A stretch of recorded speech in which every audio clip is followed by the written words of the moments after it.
Hello everyone, and under this lecture series we will cover the first half of Chapter 10 titled The Rule of Sulla, and this is out of the online portion of our textbook. The picture you see here is a picture of Gaius Marius.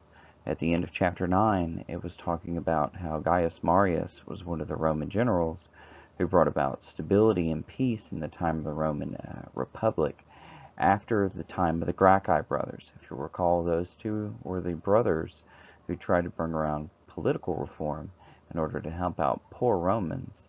However, they were both murdered by the patriarchy, or the patricians, is a better way to put it.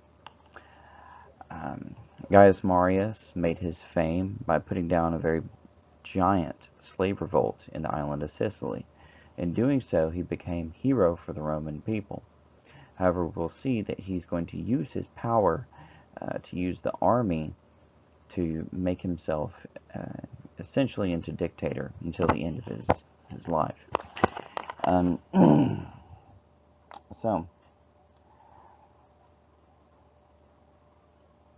Marius was a pretty complicated guy. He was a very hard worker. He would, even in the old age, he was known to be one of the fittest and toughest troops, even though he was a high-ranking general. He liked to fight alongside his men, and his men loved him.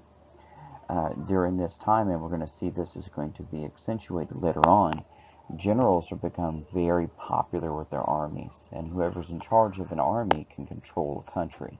The Romans are going to learn this quite well.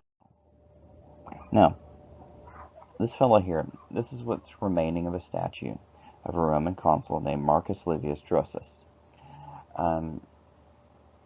He called for reform in order to allow people living in Italy who did not live in the traditional Roman territory to become citizens.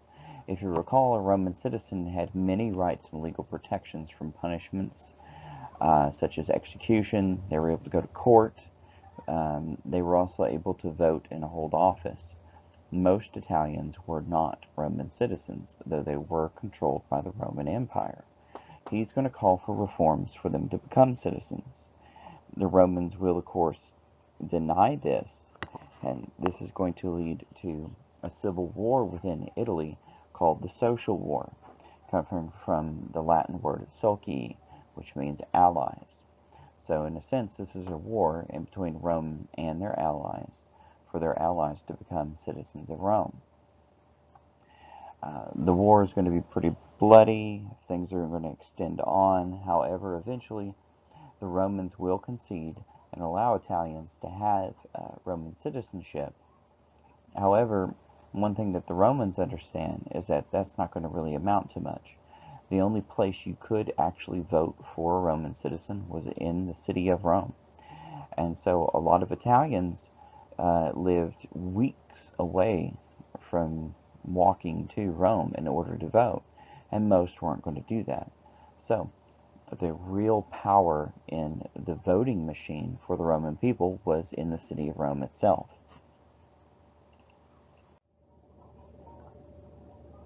Here we see a map.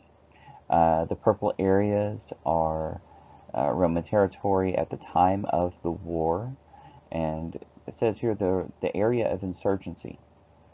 So this is going to be the initial points where you see the war spring up, and then the orange areas are going to be the allies of the people fighting for Roman citizenship.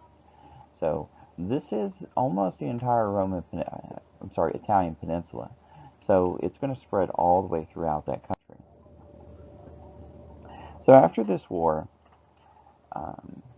so we had dissent in Italy. You're also going to have dissent in other areas as well that are going to be ruled by Rome, but they're going to want their freedom back. Specifically, places such as Greece. This fellow here, his name is King Mithridates of a place called Pontus. Pontus is, it's in old school Persia. It's one of those places where it's to the eastern side of Greece. They're going to, however, live by Greek culture. If you remember, when Alexander the Great took over Persia, they also spread Greek culture along with them. And you can see that the king here is wearing a lion skin on top of his head that's symbolic of Hercules. And so they're adopting that Greek Herculean idea of a king. And here is a map of Pontus. Here you see the dark purple is the old area. He's going to spread out through that bottom part there on the left that says Persia. That, of course, it says Asia. That's where Persia used to be. And this body of water here is not the Mediterranean, but that's the Black Sea, the northern part going all the way up into Russia. So west of them, if you'll recall, is Greece. Pontius is going to make sure that the Greeks join his side, and many of them do so willingly, because if you recall, when the Romans took over Greece, they were very cruel in doing so. If you'll recall, in Corinth, first the Corinthians accepted them as heroes, liberating them from conquerors. However, eventually the Romans will completely destroy the city, kill all of the males within that city, and enslave all the women and children and haul them off into foreign countries. So the Greeks have seen what Roman friendship can be like, so they're going to join King Pontus readily in order to fight them. Now, this is skipping ahead, but this guy in chains here is actually King Pontus. He will eventually lose the war. He was well known for practicing all kinds of strange arts. One was he was really into ancient form of alchemy and poison making, and he would often imbibe in different kinds of poisons to build up an immunity. However, when he was captured by the Romans, he's going to poison himself rather than be taken as Roman captive. This is a bust of Sulla. Sulla is going to be the guy who's going to defeat Mithridates. He's another Roman general, and he's going to be the rival of that guy we were talking about earlier, Marius. Sulla and Marius are going to both have their own armies that follow them. They're both very successful generals, very popular with their troops. There's going to come up amongst the Roman people to decide which general is going to be able to go have the honor of fighting Mithridates. Both sides, their soldiers want to do this because they know that if they're successful, the soldiers get a lot of loot. They can become generally wealthy themselves, and this is a society where lower class people cannot move up the ladder. So this is a way for them to have something in their future. So troops are very into this. Both of these armies will actually have a battle. They're going to fight to determine who gets to lead the attack against Pontus. Sulla is going to win. Marius is going to lose. And so Marius is going to go into exile. Sulla is going to attempt to have him arrested. The story goes, as you may have read, though Marius was an old man, he was extremely healthy, he was a good soldier. He's going to flee from the people who are pursuing him.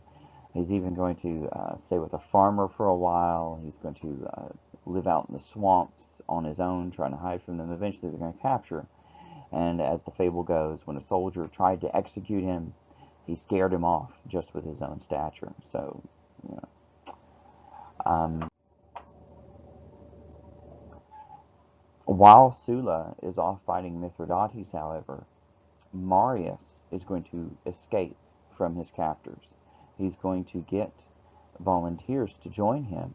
And then when his volunteers join him, they are going to take back the city of Rome.